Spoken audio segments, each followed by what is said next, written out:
What's your sense of what the U.S.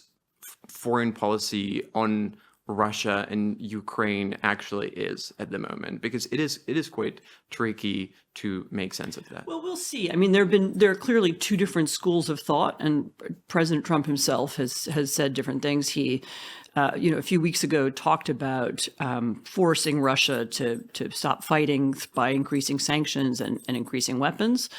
In the last couple of days, he's talked about doing a deal with Russia, and actually, strangely, took off the table some of the things that we thought might be negotiated in a final contract. I mean, I think the important point right now is to note, first of all, that Russia has not stopped fighting, so we are not close to a ceasefire right now, and second of all, that Russia has not formally or informally given up its goals in Ukraine. So Russia's formal goal is still the destruction of Ukraine as a nation and the removal of Ukraine from the map, in effect, the destruction of Ukrainian sovereignty. And so that means that even a ceasefire, if we could come to one tomorrow, or next week, is a dubious prospect unless it's accompanied by evidence that Russia has given up on that goal, or unless it's accompanied by some kind of European or American or combined security presence in Ukraine that meant that Russia couldn't restart the war in 18 months. I mean, one thing that's very important to understand about how Russia has behaved in Ukraine over the last decade is to note that after Russia invaded in 2014, they occupied Crimea and parts of eastern Ukraine. They used those territories, they militarized those territories, and they used them as the launching pad for the 2022 attack.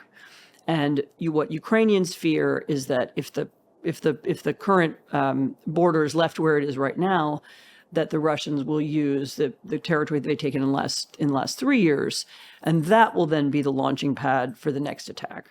And everybody in Ukraine knows this, and this is why the idea of a ceasefire without something else, without Ukraine in NATO, or without Ukraine with a security guarantee, or without Ukraine with some troops, or without some evidence that Russia has given up the idea of conquering Ukraine, or of using hybrid war to undermine Ukraine, which is also a possibility. Without that, I don't see how the Ukrainians can stop fighting.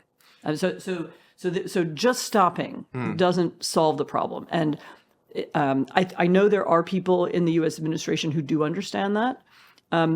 Whether that's part of the negotiation right now, I don't know.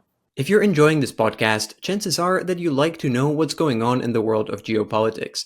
And if that's the case, you might want to sign up to my newsletter. There's a lot of news on geopolitics, but most of it just doesn't actually matter. It's just chasing headlines, emotions, and breaking news. What I want to do is to try to separate all this noise and find the signal, the stuff that actually does matter and will have consequences months and years down the line. And so in every edition, I pick out 3 things that do matter and explain why and what will be their future impact. You can find the link in the description, so check it out and sign up to stay informed.